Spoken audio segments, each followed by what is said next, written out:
Hey there! Start here. We've got the Legends of Mana World of Visions event going on here, and so they haven't unlocked everything, unfortunately. They left the last two stages locked. I really wish they wouldn't do this. The last Vision World that we had, they opened everything on day one, and it was really nice because you could kind of get it over with. You could go ahead and get on with the farming, because farming the last stage is easily the best way to accrue all the stuff you need to upgrade all the equipment and all that jazz. And it really sucks when they sort of gate the last stage, the best farming stage for however many days after the event starts. But in my opinion, the gear and everything for this event is not really all that good anyways. I'm personally not farming at all in this event. If you think the gear is good and you think you might see some use for some of the gear and for upgrading it, by all means go ahead. If you're using any of the units that might like the gear, if you're pulling for the Legend of Mana units, they might have some use for some of the gear. I'm not pulling for the units. I threw some tickets at the banner trying to get Flammy. I got totally skunked, so I'm a little salty about that. I still don't have a Flammy STMR, but hopefully one will drop for me. With the daily 5 pulls. But anyways, I digress. This the chambers that are open today are all very, very simple, and I'm going to show you one team that I put together. I went in there with my standard FT KO, first turn KO team, and just slaughtered this, all of these stages. It was way overpowered. So I'm bringing in my budget team, my EX0 Esther, and my Starlight Elena, and we're just, I'm gonna show you a budget run of all of these real quick, and just show you how you can use one team to rule them all. I'm not going to change any units for any of these, and we are going to perfect score all of these. And so we'll go ahead and start with Mech of Caverns, this little beastie here. And so this one is weak to ice, and it is a beast type. And so this is the team that we're going to use for pretty much all of them. I'm going to switch. Sorry, I've got that on dark because that was the last one that I did. So I'll switch over to my ice team, but as you can see, it's the exact same team. Nothing is going to change except for just building in some killers, because we're going as budget as I can go here. Not even taking. You can see here's the team. Here's my team that I initially took in there. As you can see, it's like my top damage dealers here, and just went in and totally obliterated. I think I did like 30 billion damage with this team on a turn one. So we are going to reduce that by an order of magnitude, and bring that down closer to 3 billion with this team. And so this team, very, very budget. My EX0 Esther. You see my Starlight Elena is EX3, but I'm not building her super strong. Her intrinsic ability really is the main thing that you need, and then just building for killers for each one. So once you have this team set, you can literally just copy party and then paste it into whichever elemental slot you're using, and you're good to go. And the gear pretty much stays the same except for the killer. So I'm only going to go over this once. All right, I'm just going to go over the gear for these one time. Sylvie doesn't need anything except for her TMR or STMR. That's to make sure that she has her triple cast on turn one. That's all she needs. Esther just got her sword. I gave her one piece of Magister's gear for the chain cap up. Tyvis's gauntlets to top up her LB damage. Riser's crown just for a nice attack helm. And then just killers. So this is a beast, so we're loaded up with beastie killer here, and we're using the cheap Ling card here for this one. Okay, so pretty budget so far. Starlight Elena, also going fairly budget on this one. So we've got Excalibur. That's from the War of the Visions collab that we had a few weeks back. It's a pretty good budget weapon for Starlight Elena, as a hybrid sword. And then Ferris's sword upgraded as well, a great option for Starlight Elena. Infernal Battle Garb for the Beast Killer, Ravenheart to top up her TDW. Yuna's necklace is there just because, you know, we got it from, you know, we got the free Yuna up to EX2 from the FF10 event that just ended not too long ago. So you should have a Yuna's necklace, and it's a nice one to use on Starlight Elena because it's got good attack and mag stats on it. Red Hellebore, of course, great for hybrids. And then, yeah, just some beast killers here, Valued Memories and King of Beasts. Hidden Power, of course, that's the most important thing to put on Starlight Elena. This alone will make her just absolutely melt these bosses. And then the War of the Visions collaboration card is really nice on her because it comes with 100 attack and mag, plus it gives some extra flat stats on top of that. So that's kind of nice for Starlight Elena. She's honestly going to be carrying most of these fights. So even if your Starlight Elena is not at EX3, don't worry, I'm not going to be using any of her EX3 skills, anything like that. You know, an EX1 Starlight Elena is probably more than enough, maybe even an EX0. As long as she has her intrinsic ability and some decent gear, and you're accounting for the killers, she should be rocking it. Bulwark honestly doesn't need anything. This is just gear left over from a previous one, so I mean, you don't have to gear him for anything. Honestly, he could be naked. Rain is honestly just here to chain with Esther. He's not going to do any appreciable damage. You have to start him in his normal form to get his LB fill on turn 1, but then you'll have to just brave shift him so that he can chain up with Esther with his brave shift LB. If you've got someone like Chizuru, slot them in here so you don't have to worry about doing the brave shift. You can just start right away and just, you know, hammer it out. Regular Elena. Neo Vision Awakened Elena is here primarily just for the Sword and Peril for Starlight Elena, right? So she and Starlight Elena are going to be chaining Bolting Strike, while Esther and Rain are chaining Extreme Nova. That'll get us well over 100 chains. Since Starlight Elena and Elena are both triple casting their abilities, we're going to get, you know, way more than the 6 needed effective attacks. So we should be able to cap each one of these bosses very easily. And I've tested this multiple times, so this should work like a charm. So let's go ahead and start with this one, and I'll show you the basics of how this works. We are going to perfect score all these bosses on turn 1 with this team.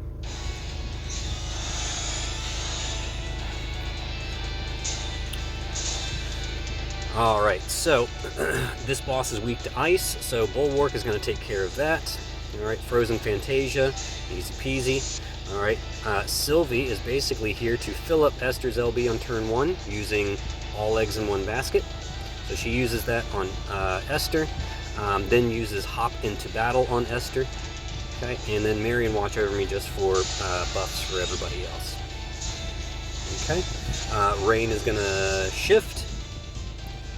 Do his LB, Esther does her LB.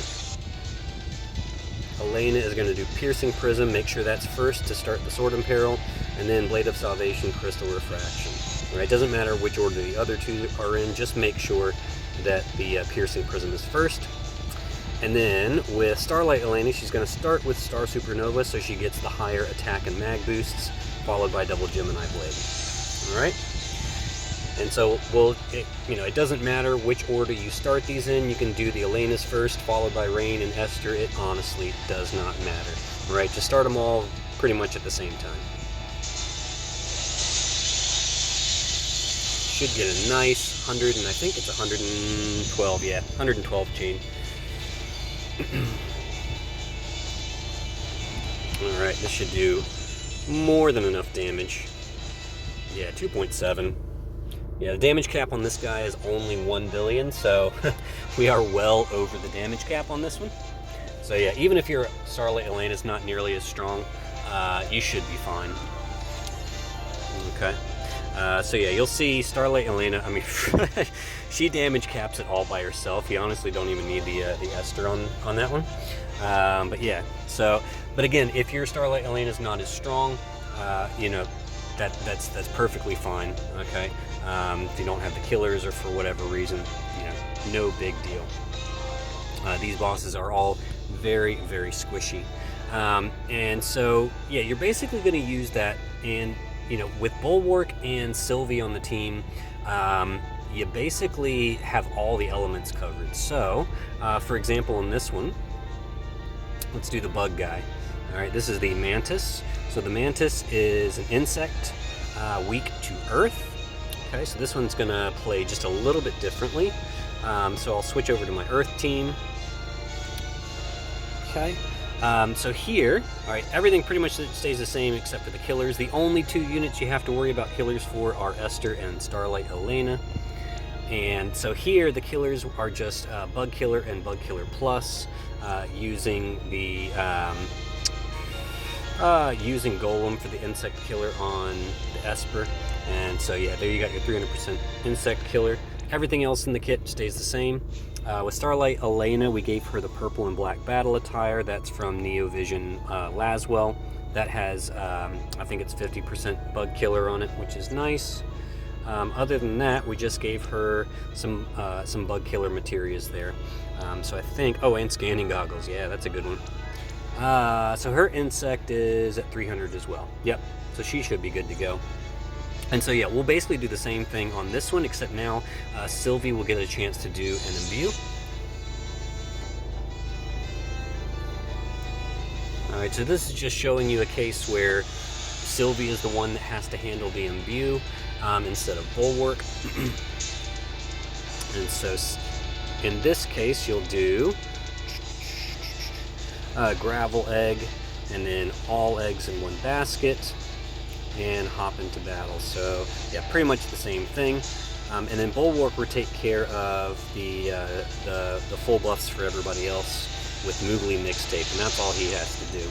Okay, and then yeah, basically you can just reload and go. You know, yeah, you can basically just reload it and go for it. And we're gonna just blow this guy up. There you go. Alright, should be well over the damage cap here. Yeah, another 2.7. I think this one might have a damage cap of 2 billion. Let me check the score actually real quick. We'll see what it comes out to. Oh no, this one only has a 1 billion damage cap as well. So yeah, again, we doubled the damage cap on this one. And again, yeah, Starlight Elena carrying it like a champ. Alright, and let's see. Alright, so which one is this one? That one is... So this one is wind. So yeah, in this case, very similar to the first one we showed you, Bulwark would just do wind to imbue the party. I'm not going to show it to you because it's literally the exact same strat, and I've done the damage cap multiple times on that boss, so I'm not going to show that one to you. I will do the final boss. Well, I say the final boss. So this one does have a 2 billion damage cap. What did that last one have? Let me just check. So this one is a 2 billion damage cap, so yeah, easy enough to hit 2 billion on that one. This one I believe is also this one's 1 billion, and this one's really easy to hit the damage cap because there are 2 bosses on the field, and so the total damage is very, very easy to hit over 1 billion because you're doing damage to two different enemies. Alright, so we'll do this guy one last clear. We'll do the Iron Centaur, just to show you one more time how easy this is. And so again, everything stays the same except for the killers. We're now using the Dark Elemental Field. So Esther's just using Man-Eater and Weapon Specialist. And Starlight Elena's got Heartless Assassin and Defeating Despotism. And yep, that's it. And they both have 300% Human Killer. Esther, I believe, yeah, she's got Diabolos, so she should definitely have 300 Human. Yep. Alright, too easy. Alright, so yep, pretty much the same deal. This is just to prove that, yeah, again, just sort of solidifying the idea that this team will rule them all. So let's go ahead and get in there and just blow it up. Alright. Alright, so we need to do dark this time, so Shadow Serenade. Okay, Sylvie once again comes in, all eggs in one basket on Esther, hop into battle on Esther, Marion watch over me, Rain will shift, and LB, and then just reload, repeat. Okay, too easy.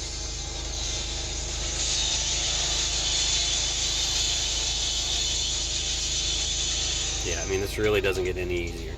So these bosses are super squishy. I don't expect to get away with this with the final 2 stages that are going to open up. But yeah, I mean, I have a feeling that a lot of people are going to be getting rank 1 on this particular World of Visions. Unless they do buff the defense and spirit of the last couple bosses, I think this one's going to be easy for everyone to cap. So yeah, there you go. Easy cap. Again, Starlight Elena caps it all by herself. She carries it, and there you go. So yeah, easy rank 1 for day 1. Once we get the last 2 stages open, so the last 2 will be in that locked stage that you see right there, and then yeah, I think that one will open on Monday. I believe the news said it will open on the 10th of October. So then we can get in there and we can all go get our rank 1, and we can all reserve our 10,000 lapis. So that's all I've got for you today. That one's a pretty easy one. Hopefully this was helpful, or at least entertaining to you, and stay tuned. I'm working on my final top 20 video on my top 20 vision cards, so I hope to get that one out sometime next week, so stay tuned for that, and I will see you on the other side.